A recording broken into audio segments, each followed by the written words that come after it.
Hello बच्चों, मेरा नाम है विक्रम सिंह और आप देख रहे हैं आपका अपना यूट्यूब चैनल मैथ्स का कीड़ा। तो बच्चों, मुंबई यूनिवर्सिटी का जो क्वेश्चन बैंक था, जो एमसीक्यू था, उस पर एक गाइडलाइंस आई है, लेटेस्ट गाइडलाइंस आई है। जो आपके कॉलेजेस क्वेश्चन बैंक देने के लिए मना करते थे, अब वो मना नहीं कर पाएंगे। जो बोलते थे कि आप उनको ऊपर से कोई गाइडलाइंस नहीं है, तो अब उस चीज़ की भी गाइडलाइंस आ चुकी है कि क्वेश्चन बैंक देना पड़ेगा। मुंबई यूनिवर्सिटी ने एक proper guidelines, proper circular declare कर दिया है। अभी जस्ट मैंने चेक किया वेबसाइट, तो मुझे मिला, तो मैं आपको देखो एंड तक क्या है उसमें। तो इधर पे क्या बोला गया है, देखिए फर्स्ट पॉइंट देखोगे इधर पे, as per decision of statutory body be university Mumbai format, ठीक है। मतलब इसमें फर्स्ट पॉइंट में दिया गया है कि मुंबई यूनिवर्सिटी ने डिसाइड किया है कि एमसीक्यू फॉर्मेट में होंगे, okay, final year semester exams के। और जो बैकलॉग एग्जाम्स है वो 25 अक्टूबर से होगा, ओके। अब उसके बाद आगे बोला है MCQ with due to versatility, validity, reliability are effective and efficient way of assessing learning outcome. मतलब एक एमसीक्यू एक अच्छा तरीका है कि एग्जाम लेने का, कि कैसे जो लर्न किया बच्चों ने उसका आउटकम्स निकालने के, सारी चीज़ें।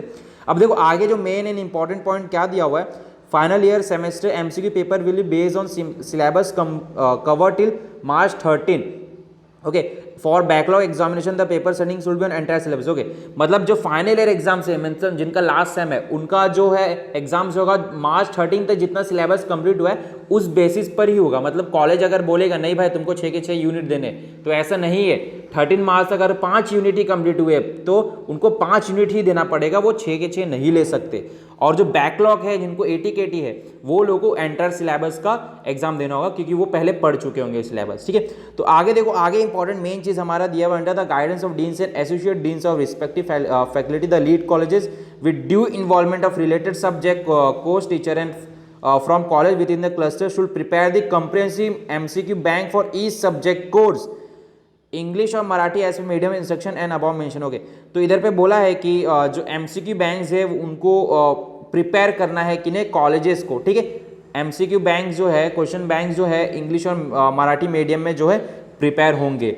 अब आगे जो दिया हुआ है, okay, inter cluster support for university cluster में भी utilise to facility preparation large base of question bank, use authentic reference, ठीक है, फॉर फ्रेमिंग एमसीक्यूज। मतलब जो एमसीक्यूज वो लोग बनाएंगे कुछ ऑथेंटिक रेफरेंस के साथ, मतलब जो प्रॉपर एक रेफरेंस बुक होगा, प्रॉपर टेक्स्ट बुक होगा जिस कोर्स का, उसके ही थ्रू बनाना है आपको, बाकी कोई बाहर से नहीं डालना है। While setting the MCQ bank, due attention should be given to cover all modules, chapter, unit of the syllabus with proper weightage for each unit। मतलब जो जब भी आप MCQ बैंक बना रहे हो, तो उसमें सारे यूनिट, सारे मॉड्यूल, सारे चैप्टर को एक प्रॉपर वेटेज के साथ, ऐसा नहीं कि किसी भी चैप्टर से कितना वेटेज ले, एक प्रॉपर वेटेज बनाया जाए और उस हिसाब से क्वेश्चन डाले जाए। अब आगे, the level of student and equitable distribution or difficulty level of the question should be kept in mind while framing the MCQ।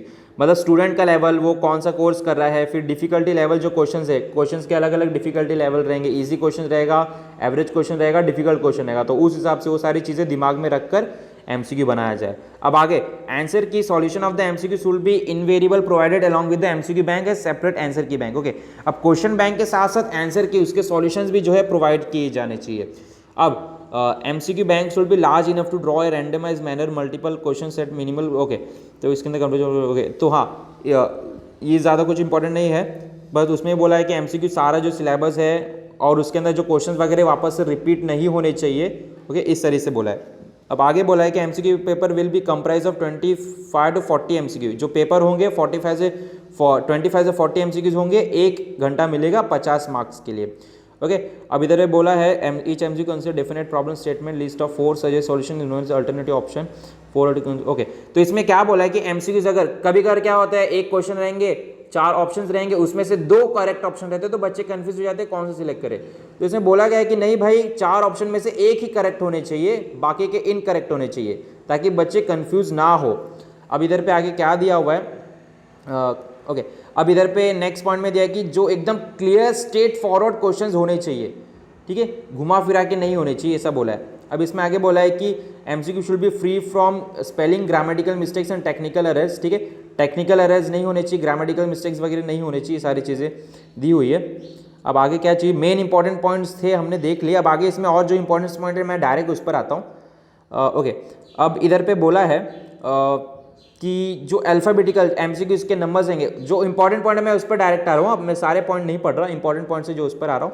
तो इसमें अगला पॉइंट दिया हुआ है कि MCQ जो है ABCD या फिर कैपिटल ABCD मीन्स ऑप्शन जो है इस फॉर्म में होने चाहिए।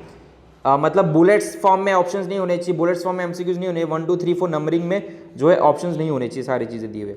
अब आगे क्या बोला है, आगे बोला है कि alternative such is all of the above, none of this or none of the above other than those given option true false A and B should not be use, avoid overlapping alternative. मतलब इधर पे जो भी option दिख रहे हैं all of the और none of this, true और फॉल्स, ये सारी चीज़ें नहीं होनी चाहिए, स्ट्रेट फॉरवर्ड जो है उसके जो ऑप्शन रहने चाहिए।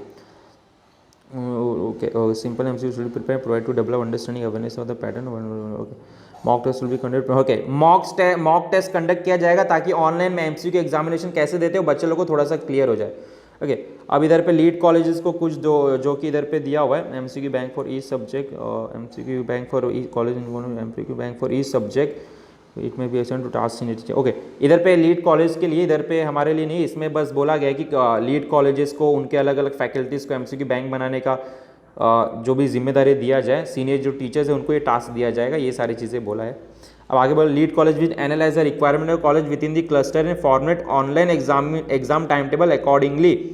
मतलब इधर पे एग्जाम का जो शेड्यूल वगैरह है वो बनाएंगे, फिर sample MCQ should be provided by the cluster to develop the understanding awareness among exam pattern. Okay, the lead college भी फॉलो इंस्ट्रक्शन रिवाइज। ओके, तो लीड कॉलेज को इंस्ट्रक्शन फॉलो करना है, तो ये कुछ इधर पे डिटेल्स दिए हुए, ठीक है। इसको और जो इंपॉर्टेंट पॉइंट्स है वो मैंने बता दी, इसका और जो भी है वो आप देख लेना, मैंने PDF डाल दूंगा मैं लिंक इसका डिस्क्रिप्शन, इसको अच्छे से बैठ कर पढ़ लेना। चलिए मिलते हैं नेक्स्ट वीडियो में, thank you very much for watching the video.